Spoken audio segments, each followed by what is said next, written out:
મહેસાણાના વડનગર નગરપાલિકાની ચૂંટણી છે ને ચૂંટણીને લઈને ભાજપ અને કોંગ્રેસ બંને પક્ષે ઉમેદવારો ઉતાર્યા છે ત્યારે આજે મતદાન પ્રક્રિયા વહેલી સવારથી ચાલુ છે, ક્યાંક ધીમી પ્રક્રિયા થઈ રહી છે।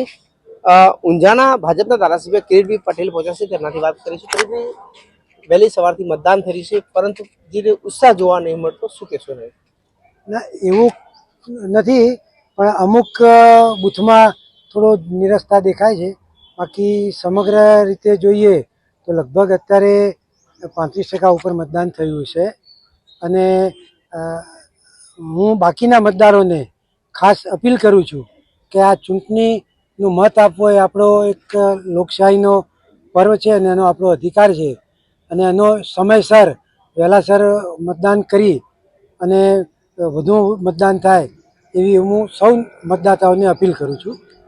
કિરીટભાઈ સાહેબ, ખાસ કરીને જે રીતે ભાજપ દ્વારા જે ઉમેદવારો ઉતાર્યા તેનો એક વિડીયો પણ સામે આવ્યો અને કોંગ્રેસ દ્વારા આક્ષેપ કરવામાં આવ્યો કે મતની ક્યાંક ને ક્યાંક લોભામણી લાલચ આપીને ઉમેદવારોને જીતાડવા માટે ભાજપ કોશિશ કરે છે। ના ના, એવું કોઈ બનાવ બન્યો નથી અને અમારા ધ્યાનમાં કંઈ એવું આવ્યું નથી। બાકી વિરોધી લોકો એવો આક્ષેપો કરતા હોય છે, બાકી હકીકતમાં એવું કંઈ છે નહીં। કોંગ્રેસના આક્ષેપને કઈ રીતે જોવો છો? વિરોધીઓ આક્ષેપ કરવાના એ તો એમની આદત છે અને બાકી એવું કંઈ છે નહીં આમાં।